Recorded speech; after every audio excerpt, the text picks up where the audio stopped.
आज की वीडियो शुरू करने से पहले थोड़ी मन की बातें करते हैं, दिल की बातें करते हैं। तो दोस्तों, मैंने शायद 1.5 महीने से ज्यादा समय हो गया, मैंने सिर्फ 1.5 महीने के अंतराल में सिर्फ 3 या 2 शायद वीडियोस अपलोड किए। तो उसका कारण दो ही क्यों, आपके मन में सवाल जरूर होगा कि दो ही क्यों। उसका कारण ये था कि मैं एडिटिंग करता था, हायर क्वालिटी वीडियो बना रहा था, और उसके कारण मैंने जब शुरुआत की थी तब मेरा टारगेट ये था कि मुझे हर दिन वीडियो अपलोड करना है। लेकिन इस क्वालिटी के, इस अच्छे वीडियो बनाने के चक्कर में प्रोडक्टिविटी, ज्यादा वीडियो नहीं बन पाए, प्रोडक्टिविटी बिल्कुल कम हो गई। तो बाद में मैंने, उससे पहले भी इसी बैकग्राउंड के साथ मैंने 3 या इतने वीडियो अपलोड किए। उस वक्त मैंने वो बंद कर दिया था कि मुझे एडिटिंग नहीं करना है, बैकग्राउंड भी चेंज नहीं करना है, क्योंकि मुझे ज्यादा से ज्यादा वीडियोस बनाना चाहता हूँ। और दोस्तों, हाँ, अगर मेरे पास कोई एडिटिंग करने के लिए अच्छी प्रोफेशनल टीम होती तब तो कोई दिक्कत ही नहीं थी, बेस्ट ही एडिटिंग करके मैं वीडियो अपलोड करता। लेकिन हुआ ये कि मुझे नहीं करना है एडिटिंग, मेरे दिल ने मुझे ये कहा, तो मैंने बंद किया कि एडिटिंग नहीं करना है। हमें एक आई बुक, यानी हर वीडियो एक बुक ही होती है, चाहे वो 5 मिनट की हो, 10 मिनट की हो, 2 घंटे की हो, या 4, 5, 10, 11 घंटे की हो, लेकिन हर वीडियो बुक होता है। तो मैंने सोचा कि क्यों ना आई बुक यानी इंटरनेट बुक बनाया जाए। जैसे कि मैंने आज मैं x.com, और x.com एलन मस्क की कंपनी थी, और उसका कॉन्फिनिटी के साथ इंटीग्रेशन हुआ, और बाद में हम सब जानते हैं पेपाल कंपनी को। तो उसकी कहानी है, तो उसको हम चैप्टर वाइज एक बुक की तरह एक ढंग से ढांचे में डालकर वीडियो में अपलोड कर सकते हैं। तो ये एक प्रकार की स्पीच होती है, जिसमें आपके पास 2 ऑप्शन है। कई लोग चाहते हैं कि यार स्क्रीन टाइम कम हो, शायद आपने डॉक्टर के मुंह से सुना हो तो, कि स्क्रीन टाइम कम रखना चाहिए, यानी मोबाइल में आंखें कम डालनी चाहिए। जैसे मैंने एक वीडियो में बताया कि एवरेज एक आदमी दिन में 6 या 7 बार मोबाइल फोन, स्मार्टफोन को या मोबाइल को टच करता है।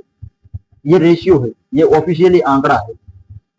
तो दोस्तों, इस आधुनिक युग में सब लोग सोशल नेटवर्क, सोशल मीडिया के साथ सब लोग जुड़े हुए हैं। और जो पहले एंटरटेनमेंट करने के लिए बुक पढ़नी होती थी, न्यूज़पेपर पढ़ना पड़ता था, लेकिन वो जमाना अब गया। अब जमाना आया इंटरनेट का, डिजिटल गैजेट्स का, जिसमें आपको न्यूज़पेपर की कोई जरूरत नहीं है, घड़ी पहनने की कोई जरूरत नहीं है, इस प्रकार का सब कुछ हुआ।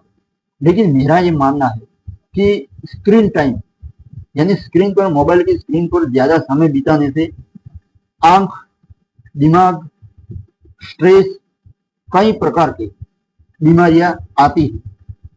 इसके कारण मैंने तय किया है कि आदमी के पास 2 ऑप्शन होने चाहिए। एक, आदमी देख भी सकता है, आदमी में, जैसे कि कोई बुक, आई बुक आपके सामने प्रेजेंटेशन कर रहा हो, तो आप मेरा चेहरा थोबड़ा देखकर भी बुक पढ़ सकते हो। दूसरा ऑप्शन, अगर आप स्क्रीन टाइम या स्क्रीन पर ज्यादा नजर नहीं रखना चाहते हो, तो आप ईयरफोन या एयरपोर्ट, जो कुछ भी कानों में आता है, वो उसका इस्तेमाल करके सुन भी सकते हो।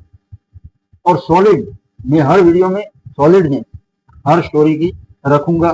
दूसरी चीज की क्वालिटी, मतलब ये कोई बैकग्राउंड में चेंज नहीं करूंगा, और हर बुक को, आई बुक को ऐसे ही प्रस्तुत करूंगा, प्रेजेंट करूंगा। तो दोस्तों, आई बुक मैं इसलिए कह रहा हूं क्योंकि ये एक प्रकार की इंटरनेट बुक की तरह होती है। जैसे कि मैं आज, मान लो कि BMW, उसकी सक्सेस स्टोरी पर मुझे वीडियो बनाना है, तो मैंने टॉपिक तय किया, उसके बाद मुझे लिखना पड़ेगा, तो वो लिखूंगा अच्छे से, बुक जैसे लिखी जाए। मैं नहीं कह रहा हूँ कि बुक का मतलब 800, 700, 800 पेज की बुक, ऐसा नहीं कह, 15, 16 या 20 चैप्टर की बुक, या 10 चैप्टर की बुक, उसको लिखना और उसको यथावत अच्छे से प्रेजेंटेशन करना, बस यही मेरा काम है। और हाँ, आगे आने वाले समय में जब भी एडिटिंग करने एक टीम मेरे पास रखने के काबिल होऊंगा, तब मैं एक टीम रखूंगा और एडिटिंग करके वीडियोस अपलोड करूंगा। तो आज से मैंने इस तरीके से बस इसी कंडीशन में मैं वीडियो बनाना तय किया है और निरंतर आपको आई बुक मिलती जाएगी और आप कमेंट भी कर सकते हो। अगर कोई आपको अच्छी बुक हो और उस पर वीडियो बनवाना चाहते हो तो मैं बना दूंगा, आप कमेंट करना।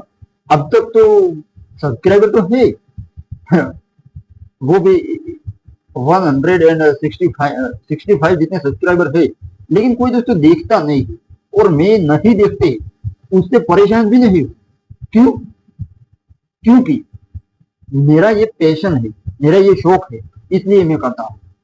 और हाँ, अब तक YouTube ने ज्यादातर रीच भी मेरी ज्यादा नहीं है, लोगों को वीडियो बताना नहीं, मतलब रेकमेंड नहीं करता है YouTube, तो मुझे कोई दिक्कत नहीं है। लेकिन शायद हमारे देश में आबादी है 140 करोड़ जितनी, तो उसमें से कम 140 करोड़ में से 1 लाख भी जिनको ये पसंद है तो वो देखेंगे।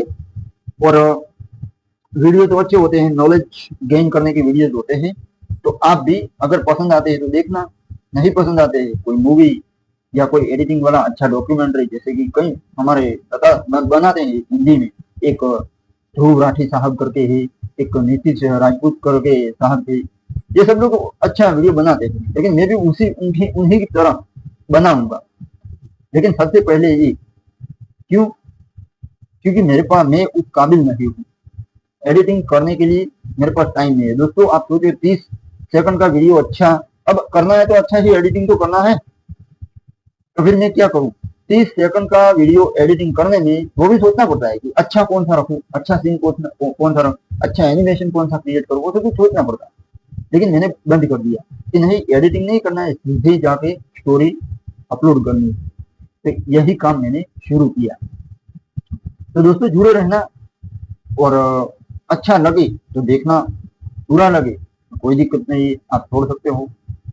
और कोई सर्च करता है शायद दुर्लभ कहानी, और हाँ, मैं फोकस रखूंगा जो दुर्लभ, जो यूट्यूब पर आज भी अवेलेबल नहीं है, उन सारी चीजों पर मैं फोकस करूंगा। जैसे कि आप BMW सक्सेस स्टोरी लिखोगे तो छोटे छोटे 5-5 मिनट में वीडियो आएंगे आपके सामने।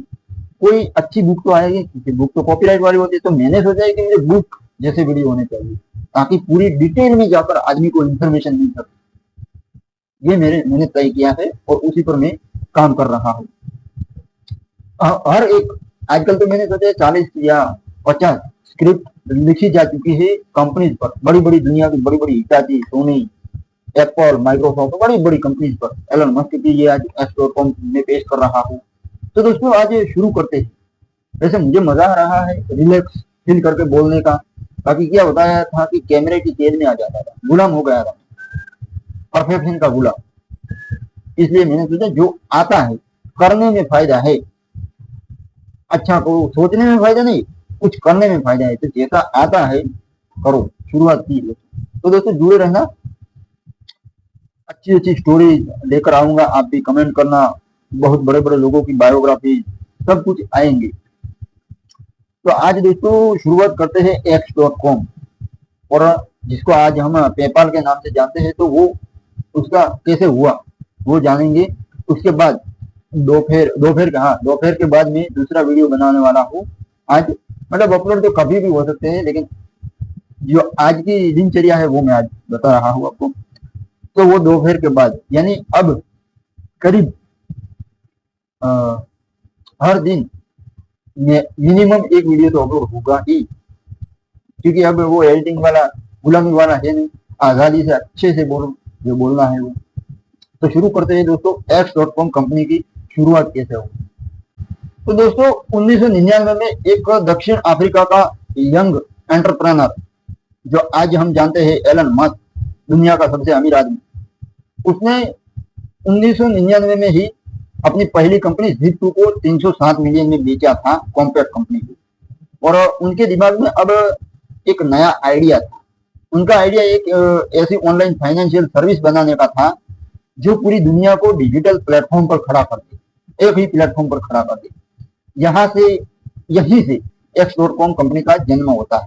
वैसे एलन मस्क उस दौरान अकेले नहीं थे, उनके साथ हैरिस फ्रिकर, क्रिस्टोफर पाइने और एड हो, ये 3 दोस्त भी थे उनके साथ। तो उन चारों दोस्तों ने एक छोटे से ऑफिस में X.com के भविष्य की योजना बनाई। अब X.com का विजन क्या था? योजना तो बन गई, लेकिन X.com का विजन क्या था, उसका काम क्या था, वो तो मैंने आगे बता दिया है कि एक ऑनलाइन फाइनेंशियल सर्विस का प्लेटफॉर्म बनाने का था। लेकिन अब थोड़ा डिटेल में जाकर समझते हैं कि X.com का अच्छे विजन क्या था। तो एक ऐसा डिजिटल बैंक बनाना जो चेकिंग अकाउंट, इन्वेस्टमेंट, इंश्योरेंस और पेमेंट को, इन सारी चीजों को एक ही प्लेटफॉर्म पर समेट ले। अब एलन मस्क का मानना था कि हमें लोगों को बैंकों की लंबी लाइनों से मुक्ति देनी, ये उनका सपना था और उन्होंने कर भी दिखाया। अब दोस्तों उनकी टीम, जिसने दिन रात X.com के लिए वेबसाइट प्रोग्राम किया। ऑनलाइन प्लेटफॉर्म बनाना है तो वेबसाइट तो प्रोग्राम करनी ही पड़ेगी, कंप्यूटर में प्रोग्राम इंस्ट्रक्शन सेट लिखना पड़ेगा, तब जाकर के वेबसाइट काम करेगी। दूसरी चीज सॉफ्टवेयर डिजाइन किया और एक ऐसी सिस्टम बनाई, एक ऐसी प्रणाली बनाई जो ईमेल के जरिए पेमेंट करने की सर्विस देती थी, सुविधा देती थी। और ये सिस्टम 19वीं सदी में पहली बार नई थी, जादुई लग रही थी और क्रांतिकारी भी थी। रिवॉल्यूशन तो हुआ ही।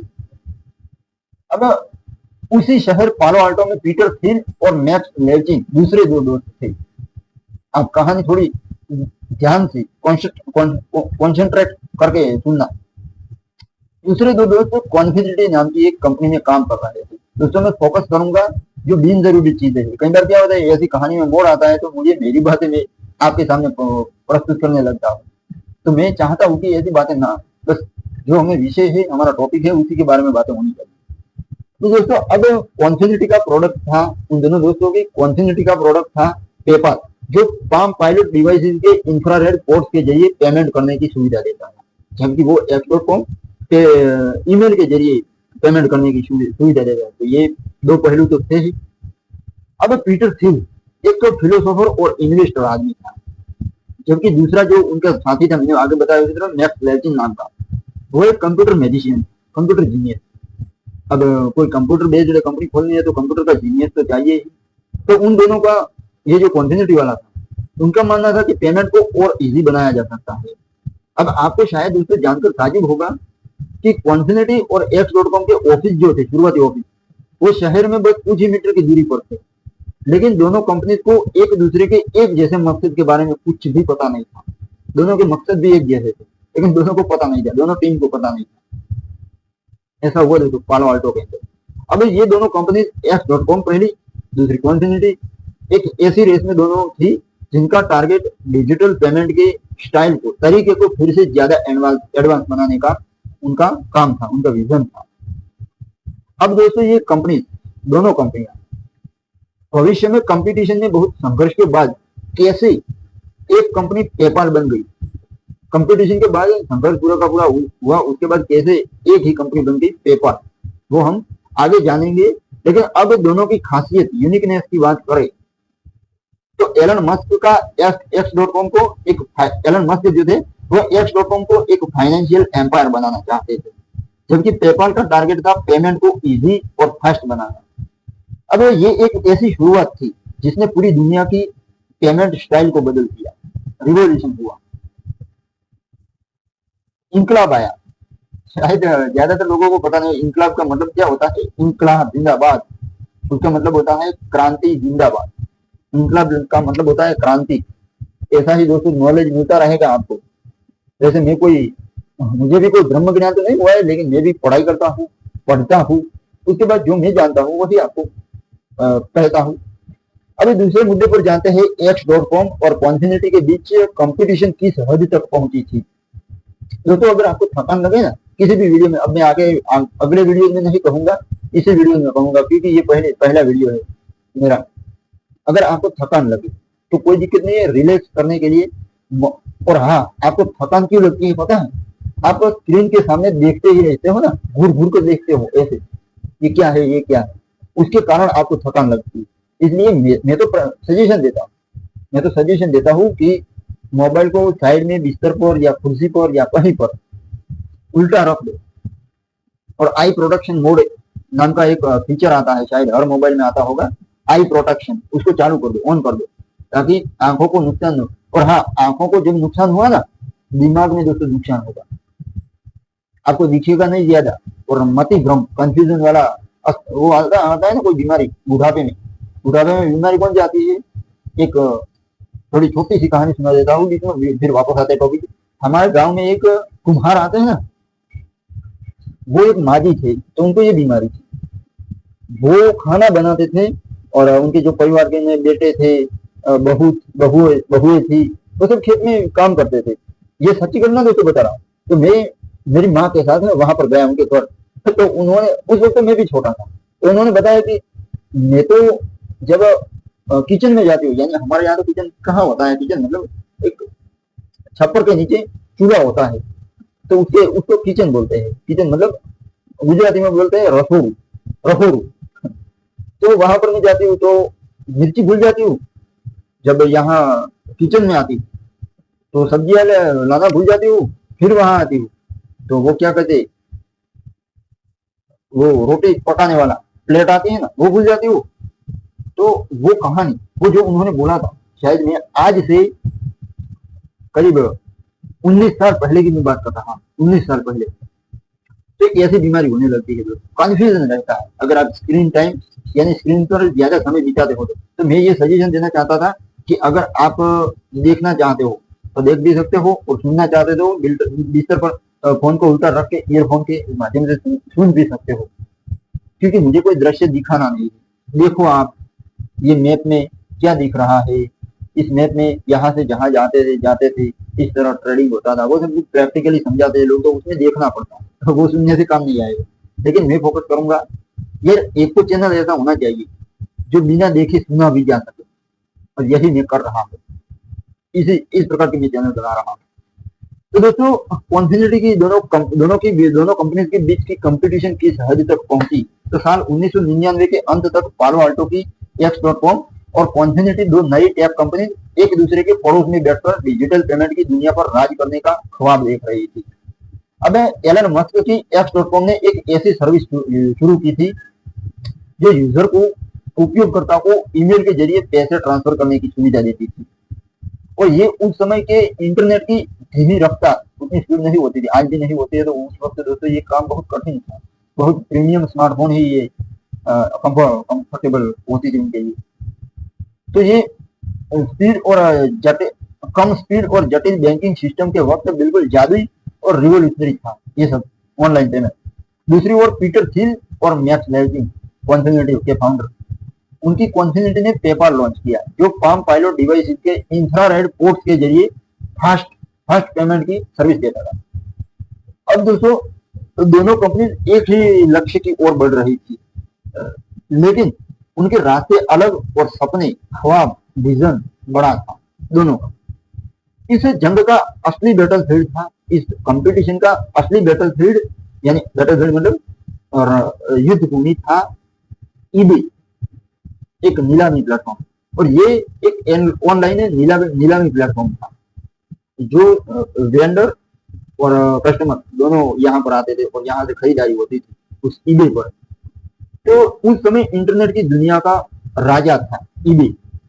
कहानी ध्यान से सुनना, कॉन्सेंट्रेट करके। तो दोस्तों, X.com सॉरी ईबे पर कस्टमर और वेंडर, ये नीलामी जो होती थी ईबे पर, तो वहां पर कस्टमर और vendor cheque and money order जैसे पुराने तरीकों से थक चुके थे।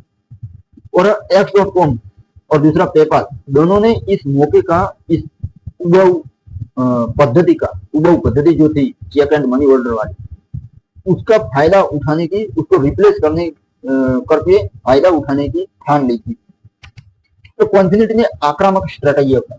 सबसे पहले कॉन्फिनिटी ने एक्ट किया और नए यूजर को, जो उनकी वेबसाइट पर, उनकी पेपाल पर आते ही नया यूजर, उसको $10 का साइन अप करने का बोनस मिलता था, और दूसरों को रेफरल करने के लिए अतिरिक्त बोनस देना उन्होंने शुरू किया। ये तो भैया अट्रैक्टिव बिल्कुल हो गया।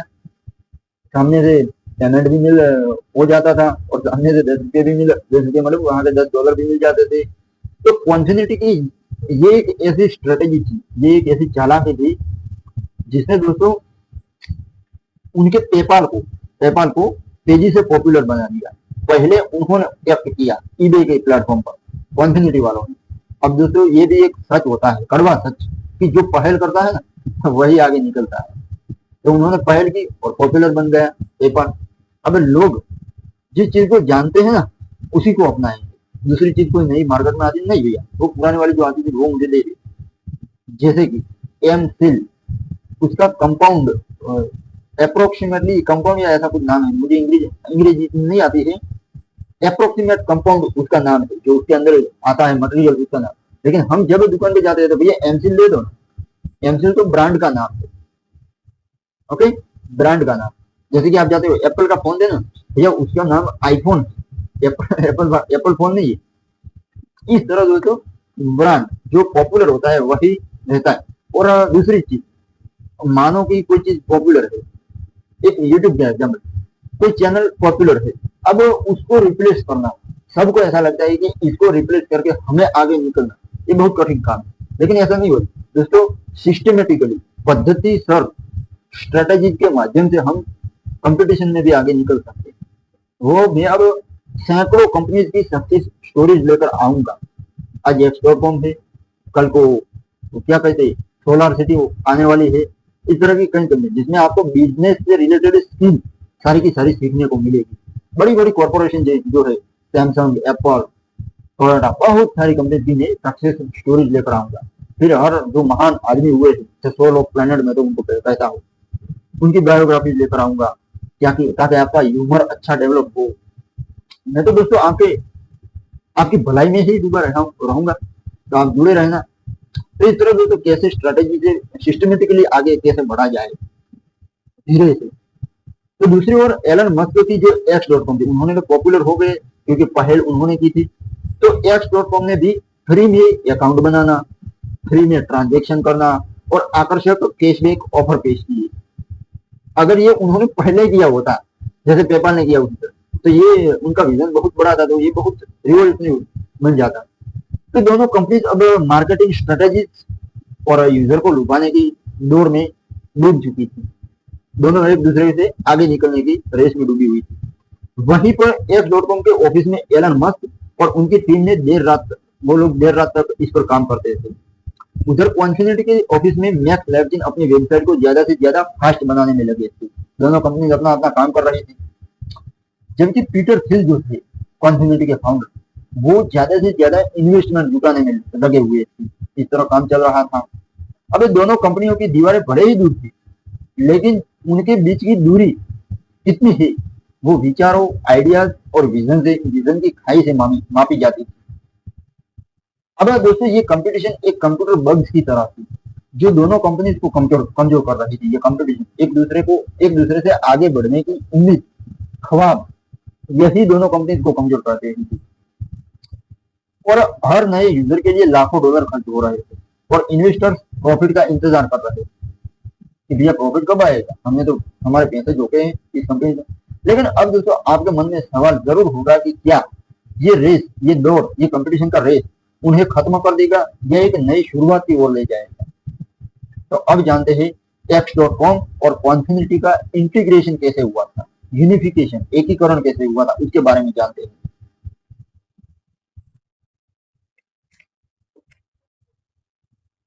तो दोस्तों 2000 की शुरुआत में, साल 2000 की शुरुआत में सिलिकॉन वैली की दोनों कंपनी का रेस फाइनल रिजल्ट की ओर बढ़ रहा था।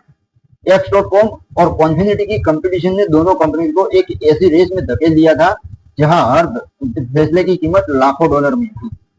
अब ईबे पर यूजर्स को लुभाने की होड़ में दोनों कंपनी अपना सब कुछ झोंक रही थी, जैसे कि फ्री में बोनस, कैशबैक और आक्रामक मार्केटिंग स्टाइल। लेकिन इस रेस में दोनों कंपनी पर खतरा भी बढ़ रहा था। इन्वेस्टर्स अब थक चुके थे और दोनों के पास कैश तेजी से खाली हो रहा था। तो दोस्तों उसी साल 2000 में के मार्च महीने में एक्स.com के छोटे से ऑफिस में एलन मस्क अपनी टीम के साथ एक नई स्ट्रेटेजी बनाते थे। वही दूसरी ओर उसी समय कॉन्फिनिटी के ऑफिस में पीटर थिल और मैक्स लेविन भी इस कठिन सच्चाई का सामना कर रहे थे।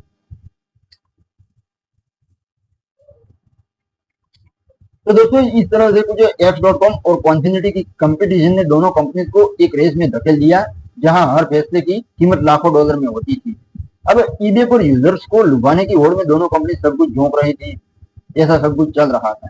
तो इस बीच उसी साल 2000 के मार्च में X.com के छोटे से ऑफिस में एलन मस्क अपनी टीम के साथ एक नई स्ट्रेटेजी बनाते हैं। वहीं दूसरी ओर उसी समय कॉन्फिनिटी के ऑफिस में भी पीटर थिल और वो दोनों इस सच्चाई का सामना कर रहे थे। और तब पीटर थिल ने सोचा कि हमारी कंपटीशन ही हमें कमजोर कर रही है। दोस्तों, कंपटीशन में कभी भी काम मत करना, मैं कहता हूँ कंपटीशन में मत काम करना। आपको सही लगे, आपका विजन जो है उस पर काम करना। आप सोचो, एप्पल, मैंने किसी महात्मा के मुंह से सुना था कि आईफोन वाली एप्पल वो किसी से कंपटीशन नहीं करते। दूसरे पीछे जो बैकग्राउंड में लोग चल रहे हैं वो लोग कंपटीशन करते हैं, वो तो सबसे आगे। क्यों? क्योंकि वो लीडरशिप वो नया करती, अलग करती, सबसे अलग करती, फिर भी कस्टमर की नब्ज पकड़ी रखी है, इसलिए नया करते रहना है। कोई कंपटीशन बगल वाले ने क्या किया उसको देखकर मुझे ऑपोजिशन में यही करना होगा, ये नहीं, दबाव में आकर नहीं, हमारा विजन जो है जो करना चाहिए वो करना है। तो इस तरह दोस्तों कंपटीशन ही दोनों कंपनी को खत्म कर रही थी, कमजोर कर रही थी। अब फाइनली दोनों कंपनी को एक ही फैसले पर पहुंचने में थोड़ी सी भी देर नहीं लगी कि कंपटीशन के बजाय इंटीग्रेशन का, एकीकरण का फायदा है, एकीकरण का रास्ता अच्छा है, तो उन्होंने वही किया। अब मार्च महीना साल 2000 एक ऐतिहासिक फैसला लिया गया और X.com का कॉन्फिनिटी के साथ इंटीग्रेशन हुआ। ये एक ऐसा इंटीग्रेशन था जिसने दो अलग अलग विजन को एक कर दिया। उस वक्त एलन मस्क X.com के सबसे बड़े शेयर होल्डर थे और वो इस नए संगठन X.com के सीईओ बने। अब सिलिकॉन वैली की गलियों में ये खबर आग की तरह फैल गई कि ये दोनों कंपनी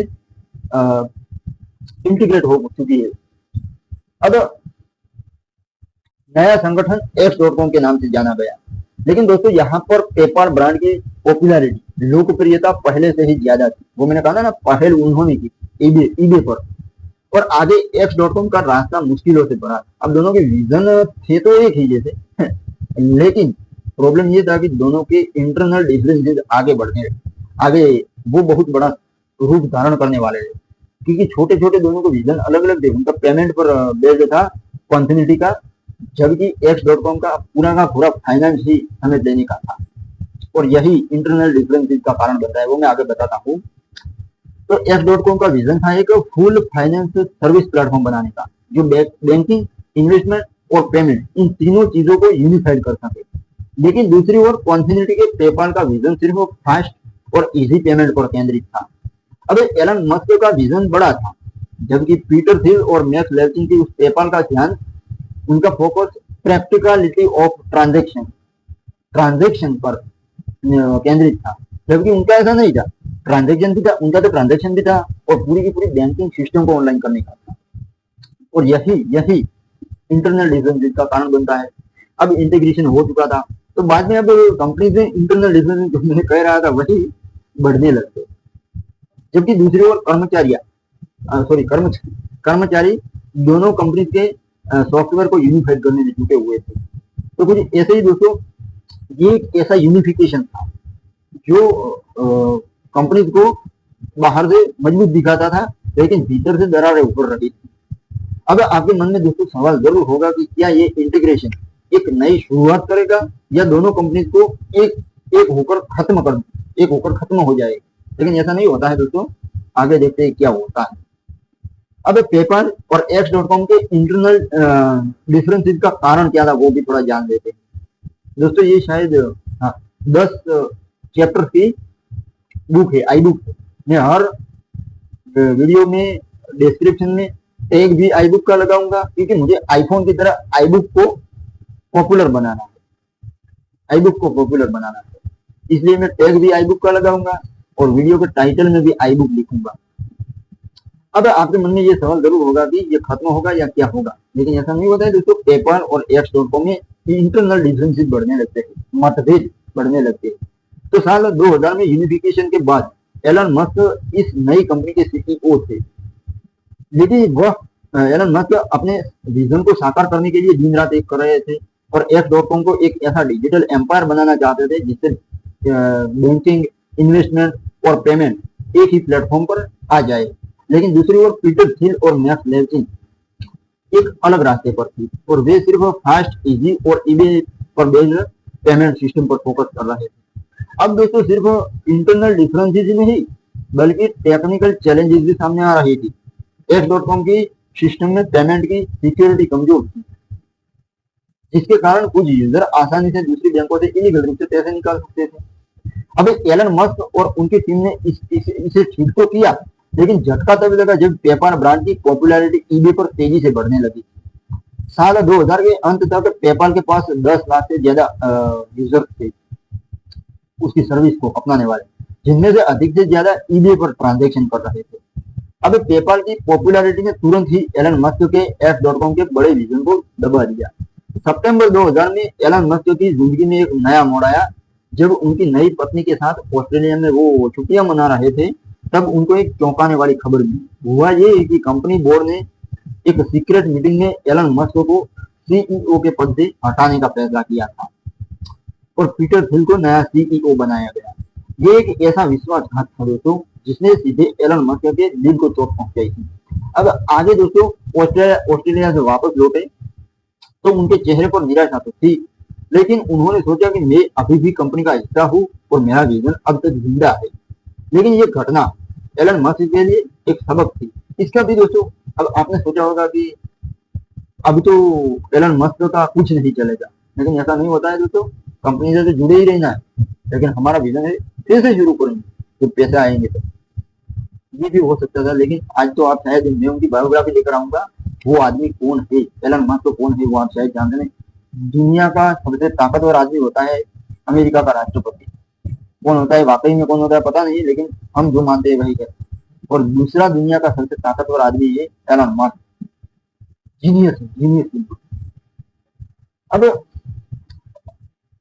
ऑस्ट्रेलिया से वापस लौटने के बाद चेहरे पर निराशा थी, लेकिन उन्होंने सोचा कि मैं अभी भी कंपनी का हिस्सा हूँ और हमारा विजन अब तक जिंदा है।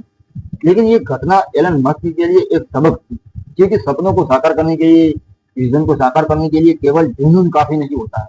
स्ट्रेटेजीज भी आनी चाहिए, चालाकियां भी आनी चाहिए और पॉपुलैरिटी भी जरूरी। पीटर थिल और मैक्स लेविन ने पेपाल ब्रांड को और मजबूत करने पर फोकस किया, जबकि एलन मस्क की X.com का विजन पेपाल नाम के नीचे दब चुका था।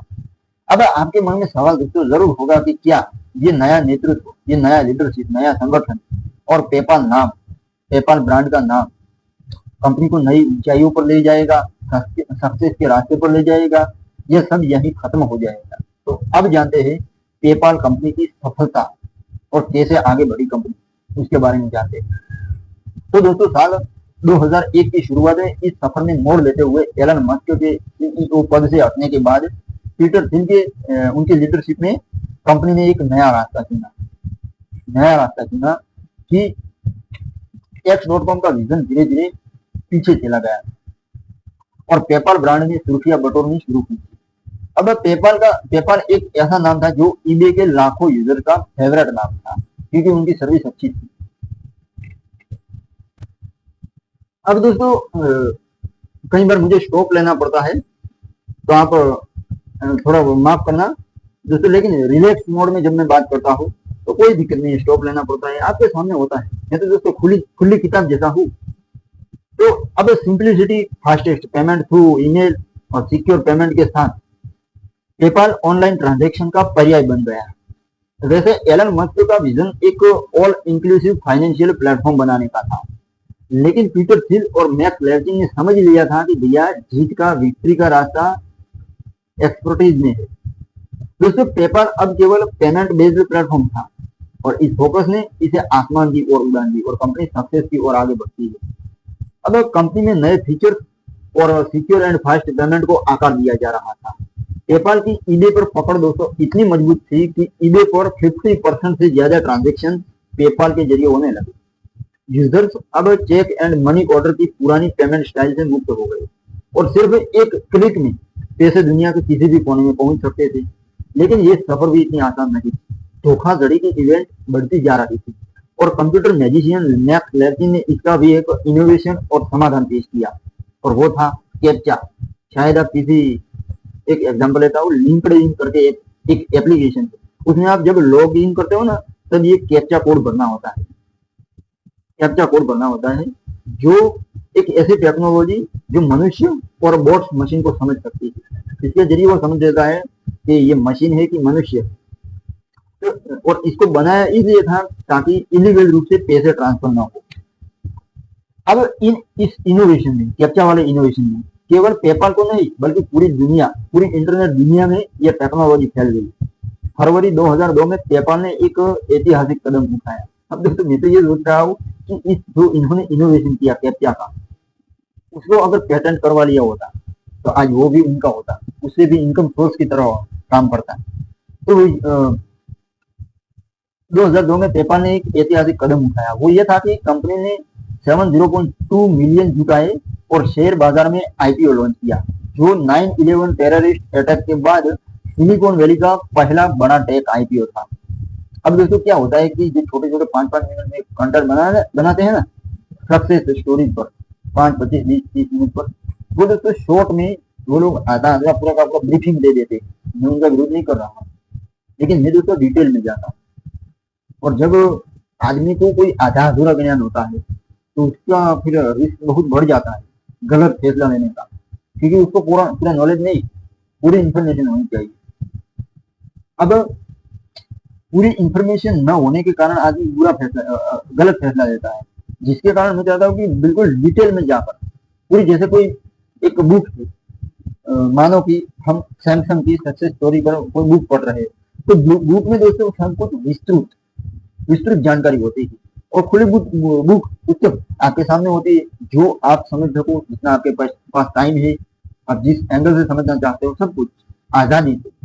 बाकी क्या होता है उसमें बिल्कुल आइडियल ऐसा नहीं होना चाहिए। इसलिए मैं जितना हो सकता है उतना मैं समझाने की कोशिश करता हूँ। तो टेक आईपीओ उनका था, सबसे बड़ा टेक आईपीओ 9/11 के बाद। और उसी साल अक्टूबर, थोड़ा स्टॉप लेना पड़ेगा। तो दोस्तों उसी साल अक्टूबर में उसी साल अक्टूबर में थोड़ी मिस्टेक हो जाती है दोस्तों, क्योंकि मैंने सीधा पढ़ा ही कोई इसमें लॉजिक लगाने जैसा मैंने लिखा है उस तरह कि मुझे लॉजिक लगाने की जरूरत ही नहीं पड़ती है, लेकिन मेरा दिमाग जो है वो ज्यादा से ज्यादा लॉजिक लगाने लगता है कि उसे अच्छे बेस्ट तरीके से समझो, और इसी ख्वाहिश के कारण मैं डिस्टर्ब हो जाता हूँ। तो उसी साल अक्टूबर में ईबे ने एक बड़ा फैसला लिया, सॉरी, और पेपाल को 1.5 बिलियन में खरीद लिया। अब आप इसका हिसाब पकड़ना, थोड़ा यहाँ पर मैं समझाता हूँ, मिस्टेक मेरी है या लिखने वालों की। पेपाल को 1.5 बिलियन में खरीद लिया। ये एक ऐसा फैसला था जिसने पीटर थिल, मैक्स लेविन और एलन मस्क जैसे फाउंडर्स को रातों रात करोड़पति बना दिया। अब एलन मस्क को बोर्ड के चेयरमैन होने के नाते इस डील से, कंपनी की इस बिक्री से $180 मिलियन मिले। अब मैं हिसाब आपको करवाता हूँ। $1.5 billion equal to 150 million, billion नहीं मिलियन। तो 150 मिलियन में तो कंपनी भी थी पेपाल। लेकिन मैं ये सोच रहा हूँ कि एलन मस्क के हिस्से में 180 मिलियन कैसे आए, यानी $1.8 बिलियन कैसे आए। ये अगर गूगल पर सर्च करोगे तब भी यही जवाब मिलेगा, शायद 98% पॉसिबिलिटी है कि यही जवाब मिलेगा। फैक्ट क्या है वो मुझे पता नहीं, और चैट जीपीटी हो या कोई दूसरा हो, हर आर्टिफिशियल इंटेलिजेंस चैटबॉट से उसमें भी आप पूछ सकते हो, फैक्ट चेकिंग कर लेना, शायद आपको जवाब मिल जाए। मैंने तो कर लिया है, लेकिन आप भी कर लेना। अब बाद में इस रकम को एलन मस्क ने टेस्ला और स्पेस एक्स नाम की कंपनी में इन्वेस्ट किया, और उन कंपनी की सक्सेस स्टोरी, उन कंपनी की स्टोरी में लेकर आने ही वाला हूँ। बस इसके बाद वो क्या करे, टेस्ला और Z2 की कहानी मैंने उन पर वीडियो बना चुका, और ये x.com पर आज बन रहा है। उसके बाद सोलर सिटी पर बनाऊंगा, उसके बाद स्पेस एक्स पर बनाऊंगा। तो दोस्तों इस प्रकार की कंपनी में उन्होंने $180 मिलियन को इन्वेस्ट किया। पेपाल अब दोस्तों डिजिटल पेमेंट की दुनिया का राजा, और पालो अल्टो में जहां कभी जो छोटी कंपनी एक दूसरे से भिड़ रही थी, लेकिन अब पूरी दुनिया को बदल दिया। तो कुछ इस तरह पेपाल एक सफल कंपनी बनी। लेकिन अब तक एलन मस्क का x.com का विजन इस सक्सेस के नीचे दब चुका था। अब आपको सवाल जरूर होगा कि क्या एलन की x.com का विजन खत्म होगा या एक नया मोड़ लेकर फिर से साकार होगा? तो आगे जानते हैं, साकार होता है आगे जानते हैं। पेपाल के इनोवेशन और आगे की सफर कैसी रही वो भी जान लेते हैं। तो दोस्तों साल 2002 तक पेपाल डिजिटल दुनिया की बड़ी जायंट कंपनी बन गई। और ईबे के एक्विजिशन ने एक मिनट, ईबे के एक्विजिशन ने पेपाल को एक विशाल प्लेटफॉर्म बना दिया और ईबे के 50% से ज्यादा ट्रांजेक्शन पेपाल से होते थे और उसके यूजर्स लाखों में थे। लेकिन इस सक्सेस के पीछे धोखाधड़ी और टेक्निकल प्रॉब्लम भी थी। अब पेपाल ने कैप्चा को और बेहतर बनाया और एडवांस बनाया, एक ऐसी सिस्टम जिसे ट्रांजेक्शन से केवल असली यूजर ही कर सकते थे। इसके अलावा लेवचिन की टीम ने धोखाधड़ी का पता लगाने के लिए शुरुआत में मशीन लर्निंग मॉडल विकसित किए, जो उस समय ये सब रिवोल्यूशनरी था दोस्तों, इनोवेटिव था। अब X.com के शुरुआती दिनों में एक गंभीर सुरक्षा चैलेंज आई, एरर आया, जिसके कारण यूजर इलीगल रूप से बैंकों से पैसे निकाल सकते थे। अब इसको ठीक करने के लिए महीनों लगे और इसने कंपनी की प्रतिष्ठा को, कंपनी की इज्जत को जोखिम में डाल दिया था दोस्तों। अब इंजीनियर ने कड़ी मेहनत से इस सिस्टम को मजबूत किया और धीरे धीरे पेपाल ने यूजर का भरोसा जीता। इस प्रक्रिया में कंपनी ने कस्टमर सर्विस को भी बेहतर बनाया ताकि यूजर्स को तुरंत सपोर्ट मिल सके। अब इन इनोवेशंस ने पेपाल को एक मजबूत कंपनी बना दिया और ईबे के प्लेटफॉर्म पर पेपाल एक ऐसी पावर था, एक ऐसी शक्ति था जिसने ऑनलाइन ट्रांजैक्शन को सिंपल और सिक्योर बना दिया।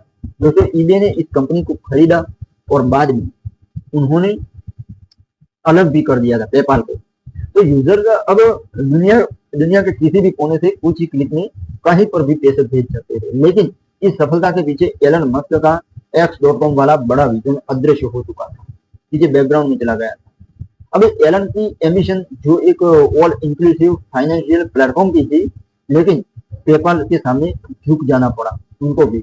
अब आपके मन में दोस्तों सवाल जरूर होगा कि क्या दोस्तों मिस्टेक हो जाती है बार बार, या क्या करें, वो क्या कहे, संपादन शुरू हो जाता है। तो ईबे ने पेपाल को अलग कैसे किया? ईबे ने खरीद लिया, उसके बाद में पेपाल को अलग कैसे किया खरीदने के बाद?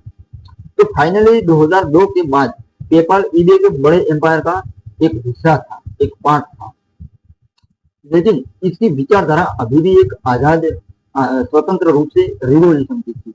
पालो आल्टो के उस ऑफिस में जहां कभी एलन मस्क, पीटर थिल और मैट लेविन ने सपनों की विजन की नींव रखी थी, अभी एक नई कहानी लिखी जा रही थी। ईबे के प्लेटफॉर्म ने पेपाल को लाखों यूजर तक पूरी दुनिया में पहुंच दी। अब ये ईबे ने जब पेपाल को खरीदा तब भी पेपाल के लिए ये फायदे का सौदा था, लेकिन उसके बाद अलग भी कर दिया। तो ये ईबे और पेपाल की जोड़ी भी आसान नहीं थी दोस्तों। ईबे की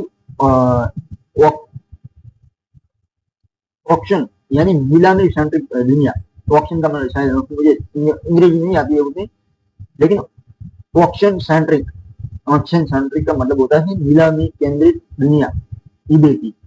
पेपाल की एम्बिशन के बीच तनाव था, इन दोनों के बीच। नीलामी केंद्रित उनकी पॉलिसी, उनका विजन नीलामी केंद्रित था और पेपाल की एम्बिशन अलग थी पेमेंट की। तो इसके बीच टेंशन पैदा होता है, डिस्प्यूट पैदा होता है, तनाव बढ़ने लगता है। तो पेपाल एक डिजिटल पेमेंट प्लेटफॉर्म के साथ डिजिटल फाइनेंस की नई डेफिनेशन बनना चाहता था। तो इस दौर में पेपाल ने अपनी इनोवेशन की स्पीड को और तेज किया और साल 2013 में कंपनी ने वेनमो को खरीदा। अब वेनमो क्या था? एक ऐसा डिजिटल वॉलेट था जो यंगस्टर के बीच तेजी से लोकप्रिय हुआ।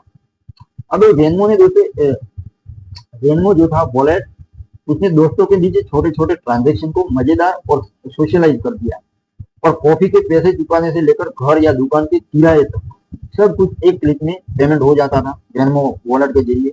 लेकिन इस मजे के पीछे, इस सक्सेस के पीछे चुनौतियां भी थी, चैलेंजेस भी थी। डेटा वायोलेशन और प्राइवेसी डिस्प्यूट जिसने पेपाल की प्रतिष्ठा को बार बार जोखिम में डाला। फिर भी हर बार कंपनी ने इन संकटों से उबर कर खुद को और मजबूत किया और साल 2015 में एक ऐतिहासिक मोड़ आया जब ईबे ने पेपाल को एक स्वतंत्र कंपनी के रूप में अलग करने का फैसला किया। अब ये एक ऐसी सफर थी जिसने पेपाल को ईबे के प्लेटफॉर्म से बड़ी पॉपुलैरिटी मिली, ईबे के प्लेटफॉर्म के जरिए। लेकिन स्वतंत्रता के बाद, यानी मैं आजादी की बात नहीं कर रहा हूँ, कंपनी को अलग आजाद कर दिया। अब तुम तुम्हारी मर्जी से चला सकते हो कंपनी। तो इस अलग जब कर लिया ईबे ने, उसके बाद पेपाल ने 190 अलग अलग बाजारों में अपना हाथ आजमाया, अलग अलग मार्केट में, और 25 अलग अलग करेंसीज में ट्रांजेक्शन शुरू किए, और 100 मिलियन से अधिक, 100 मिलियन देखो 1 मिलियन एक्टिव यूजर्स को अपने प्लेटफॉर्म से जोड़ा, वो भी ईबे के जरिए। अब पेपाल को अब न केवल ईबे बल्कि एप्पल पे, गूगल वॉलेट और दूसरे उभरते कंप्यूटर से मुकाबला भी करना था, क्योंकि वो भी पेपाल की तरह पेमेंट मेथड पर आगे बढ़ रहे थे। तो पालो अल्टो की गलियों में कभी एक्स.कॉम और कॉन्फिनिटी ने एक दूसरे से कंपटीशन की थी, लेकिन अब पेपाल एक वर्ल्ड लेवल जायंट के रूप में उभरने लगा। लेकिन इस लंबी सफर में एलन मस्क के एक्स.कॉम का विजन, जो मैंने आगे आप भी शायद भूल चुके होंगे, एक्स.कॉम का विजन था एक ऑल इंक्लूसिव फाइनेंशियल प्लेटफॉर्म का, वो कहीं पीछे पीछे छूट गया था। अब सवाल था कि क्या वह सपना कभी वापस आएगा, तो वो जानते हैं। एक स्टॉप लेते हैं। हाँ तो यार, ब्रेक के बाद फिर मिलते हैं। अब जानते हैं एलन मस्क का ऑल इंक्लूसिव फाइनेंशियल प्लेटफॉर्म का विजन साकार कैसे हुआ। तो दोस्तों, साल 2017 में एलन मस्क ने एक ऐसा कदम उठाया जिसने उनके अतीत को फिर से जीवित किया। दोस्तों, पेपाल जो कभी एक्स.कॉम का हिस्सा था, अब एक वर्ल्ड लेवल जायंट कंपनी बन चुकी थी। लेकिन एलन मस्क का ऑल इंक्लूसिव फाइनेंशियल प्लेटफॉर्म का विजन एक्स.कॉम में अभी तक जिंदा था। उसी साल एलन मस्क ने पेपाल कंपनी से उनका एक्स.कॉम डोमेन को वापस खरीद लिया, और ये कोई नॉर्मल डील नहीं थी दोस्तों, क्योंकि ये एलन मस्क के लिए इमोशनल घटना थी। एलन मस्क के लिए एक्स.कॉम सिर्फ एक नाम नहीं, बल्कि उनका शुरुआती सपना था, और उनकी आंखों में वही जुनून था जो 1999 में था। लेकिन एक्स.कॉम की सफर यही नहीं रुकी। साल 2022 में एलन मस्क ने एक और साहसिक कदम उठाया, और उन्होंने ट्विटर को $44 बिलियन में खरीद लिया, और अगले साल 2023 में ट्विटर को भी एक्स के रूप में रिब्रांड किया। और ये मैंने आगे कहा, उसी तरह उनका सपना फिर से साकार हुआ, जिसको हम आज देखते हैं। एक्स ट्विटर जो आता है ना, उस स्वरूप में आया। तो ये डील एक्स.कॉम और एक्स एक नया अवतार था। एक्स यानी ट्विटर, वो उसी सपने को पूरा करने के लिए एलन मस्क ने दोस्तों ट्विटर को खरीदा था। तो एक्स.कॉम और एक्स एक नया अवतार था। कुल मिलाकर एलन मस्क का विजन एक ऐसा प्लेटफॉर्म बनाना जो सोशल मीडिया के साथ पेमेंट, कम्युनिकेशन और आर्टिफिशियल इंटेलिजेंस को एक प्लेटफॉर्म पर लाने का उनका विजन था। इस बार उनके पास टेस्ला और स्पेसएक्स की सफलता का, सक्सेस का अनुभव और संसाधन भी थे, पैसे भी थे। फिर भी एलन मस्क का माइंडसेट वही था कि एक ऑल इंक्लूसिव प्लेटफॉर्म जो लोगों की जिंदगी का हिस्सा हो और लोगों की जिंदगी को आसान बनाए। इस फैसले ने सिलिकॉन वैली में हलचल मचा दी थी। कुछ ने इसे एलन मस्क का सनकपन कहा, तो कुछ ने इसे भविष्य की झलक माना। अब एक्स के नए प्लेटफॉर्म ने पेपाल की तरह पेमेंट सर्विस को यूनिफाइड करने की योजना बनाई। बाद में अभी मैं बात कर रहा हूँ 2022 से। अब एक्स को एक ऐसा प्लेटफॉर्म बनाना था जो आइडियाज, बिजनेसेस और इनोवेशन को जोड़ सके। एलन मस्क ने दोस्तों एक बार कहा था इस पर कि एक्स वह जगह होगी जहां लोग न केवल बातें करेंगे, बल्कि अपने सपनों को साकार भी करेंगे। लेकिन ये काम दोस्तों इतना आसान नहीं था, क्योंकि ट्विटर के एक्विजिशन और उसके रीब्रांडिंग एक्स के रूप में उसका रीब्रांडिंग हुआ, उसने विवादों को जन्म दिया, डिस्प्यूट्स का जन्म हुआ, जिसमें यूजर्स और एडवर्टाइजर्स ने एलन मस्क के फैसलों पर सवाल उठाए। तो दोस्तों, कुछ इस तरह लंबे इंतजार के बाद एलन मस्क का एक्स.कॉम का सपना फिर से एक विराट रूप में दुनिया के सामने आया। अब भी सवाल है कि क्या ये एक्स.कॉम का इतना विराट स्वरूप जोखिम बड़ा दाव है? तो एक्स.कॉम का विजन कैसे बड़ा होकर दुनिया के सामने आया, उस सवाल का जवाब खोजते हैं। तो साल 2025 की मैं बात कर रहा हूँ, जिस साल में ये वीडियो बन रहा है, अभी की बात है। 2025 तक पेपाल और एक्स.कॉम की कहानी एक ऐसी विरासत बन चुकी थी जिसका इतिहास, हिस्ट्री लंबी और रिस्क यानी जोखिमों से भरी थी। अब पेपाल जो कभी मदर कंपनी कॉन्फिनिटी का एक छोटा सा प्रयोग था, अब 286 मिलियन एक्टिव यूजर, आपको तो 286 मिलियन एक्टिव यूजर के साथ पूरी दुनिया में ऑनलाइन पेमेंट का नया तरीका बन चुका था। दूसरी ओर एलन मस्क का एक्स, जिसको हम ट्विटर पहले कहते थे, आज एक्स के रूप में जानते हैं, जो 1999 में एक बड़े विजन के रूप में शुरू हुआ था, अब फिर से सामने आया और एक नए अवतार में दुनिया को बदलने लगा था। आज एक्स की मैं बात कर रहा हूँ, ट्विटर की। तो पेपाल ने ऑनलाइन पेमेंट को आसान बनाकर लाखों की तादाद में छोटे बिजनेस का काम आसान कर दिया। ईबे के आसान जो ट्रांजेक्शन थी, इससे लेकर वेनमो की सोशल पेमेंट रिवॉल्यूशन तक। वेनमो को इसी मैंने बात आपको आगे बताई। तो वेनमो की सोशल पेमेंट रिवॉल्यूशन तक पेपाल ने टेक्नोलॉजी से लोगों की लाइफस्टाइल आसान बना दी। इसके इनोवेशन जैसे कैप्चा और धोखाधड़ी रोकने के मॉडल ने इंटरनेट की सिक्योरिटी को आसान कर दिया। दोस्तों, इसकी सबसे बड़ी टीम जिसे पेपाल माफिया के नाम से जाना गया, अब समझो, पेपाल माफिया के नाम से जाना गया इस पेपाल कंपनी की छोटी सी टीम को। अब पीटर थिल, मैक्स लैटिन ने बाद में यूट्यूब, जिस पर आप वीडियो देखते हो, येल्प, YELP, जिसको येल्प कहा जाता है, और लिंक्डइन, जिसका मैंने आगे बताया, उसमें लॉगिन जब करने जाते हो तो कैप्चा कोड भरना होता है। तो इस तरह की लिंक्डइन, येल्प और यूट्यूब जैसी बड़ी कंपनी को जन्म दिया। यूट्यूब को भी पीटर थिल, मैक्स लैटिन ने बाद में जन्म दिया था। उनकी भूमिका थी यूट्यूब में भी। अब इन कंपनी को जन्म दिया जो सिलिकॉन वैली को पहचान दें, सिलिकॉन वैली। वैसे X.com की इतनी बड़ी सफलता एलन मस्क की दूरदर्शिता और बड़े विजन में छिपी थी। तो भले ही X.com का विजन 2001 में पेपाल के नीचे दब गया था, लेकिन एलन मस्क का फिर से वो विजन दुनिया के सामने आया। एलन मस्क की जो 180 मिलियन की कमाई थी, उसने टेस्ला और स्पेस एक्स जैसी जायंट कंपनी को जन्म दिया, जिन्होंने ऑटोमोबाइल और स्पेस एक्सप्लोरेशन को फिर से इनोवेशन से ज्यादा कन्वीनियंट बना दिया। अब 2023 के साल में एक्स के रूप में ट्विटर का रिब्रांडिंग एलन मस्क के X.com के विजन का नया रूप था दोस्तों, जो कि एक ऐसा प्लेटफॉर्म जो फाइनेंस, कम्युनिकेशन और इनोवेशन को एक करने का था। जैसे दोस्तों, ये सफर जोखिम भरी थी, लेकिन एलन मस्क उनकी जिंदगी हमेशा जोखिमों और बड़े विजन के इर्द गिर्द घूमती रही। तो इसमें एलन मस्क की हर कंपनी, जैसे कि मैं बना चुका हूँ, वो क्या कहते हैं, ये X.com बन गई, हिप पर वीडियो बनाया है, टेस्ला पर बनाया है। तो इस तरह मैं एलन मस्क की हर कंपनी पर वीडियो बना रहा हूँ। तो इसमें आपको एक ये चीज जरूर जानने को मिलेगी, वो है risk, the king of risk उसको कहा जाता है। हर बार उसकी जिंदगी ही जोखिमों भरी रही। तो ये कहानी इंसान की बड़ी एम्बिशन की है, जिसमें X.com और पेपाल की तरह कंपटीशन, कोलैबोरेशन और फेलियर के बावजूद लंबे इंतजार के बाद सब कुछ संभव हो सकता है दोस्तों। ये आप सीख कर जाना इस कहानी में।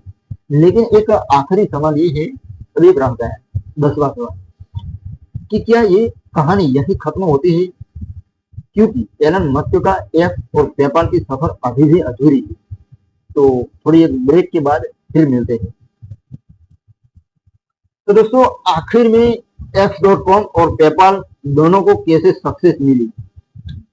तो साल 2025 तक पेपाल और X.com के विजन एक ऐसी मशाल बन गए जो इंसान के भविष्य को आसान बना रही थी। अब पालो आल्टो की उन गलियों में जहां कभी एलन मस्क, पीटर थिल और मैक्स लैटिन ने अपने विजन को कंप्यूटर में डाला था, अब बड़े एम्बिशंस आकार ले रहे थे। पेपाल 286 मिलियन यूजर्स के साथ डिजिटल पेमेंट की दुनिया का अनडिस्प्यूटेड लीडर बन गया। दूसरी ओर एलन मस्क का एक्स, जो 1999 में एक छोटे से सपने के रूप में शुरू हुआ था, अब एक ऐसा प्लेटफॉर्म बन रहा था जो सोशल मीडिया, पेमेंट और आर्टिफिशियल इंटेलिजेंस को एक करने का काम करने लगा। पेपाल आसानी से सफलता की ओर बढ़ी और वेनमो के साथ इनोवेशन से ये नई जनरेशन के लिए इंडिविजुअल यानी व्यक्तिगत फाइनेंस का नया तरीका बन गया। लेकिन दोस्तों, चैलेंजेस अभी खत्म नहीं हुई, क्योंकि एप्पल पे, गूगल वॉलेट और ब्लॉकचेन बेस्ड क्रिप्टो करेंसी जैसी नई टेक्नोलॉजी पेपाल को लगातार टक्कर दे रही थी। फिर भी पेपाल की ताकत उसकी यूजर एक्सपीरियंस में छिपी हुई थी और कंपनी ने डिजिटल वॉलेट को और सिक्योर बनाया, नए बाजारों में कदम रखा और अपने यूजर्स के एक्सपीरियंस को बहुत आनंददायक बनाया। दूसरी ओर उधर एलन मस्क का एक्स एक नई रिवॉल्यूशन का आलम लिए खड़ा हुआ था। और 2023 में ट्विटर के एक्स ने रिब्रांडिंग के बाद एलन मस्क ने एक्स को एक सुपर एप्लीकेशन बनाने का फैसला किया। ये वो विजन था जो एक्स.कॉम के जन्म के समय उनके दिल में था, एक ऐसा प्लेटफॉर्म जो पेमेंट, कम्युनिकेशन और इनोवेशन को एक करे, यूनिफाइड करे। लेकिन ये फैसला जोखिमों से भरा था, क्योंकि यूजर्स के बीच असंतोष, एडवर्टाइजर एक्सीडेंस और कानूनी मुसीबतों ने एक्स को, यानी जो पहले हम ट्विटर के नाम से जानते थे, उसको अब एक्स रिब्रांडिंग किया गया, तो उस एक्स को नए जोखिम में डाला।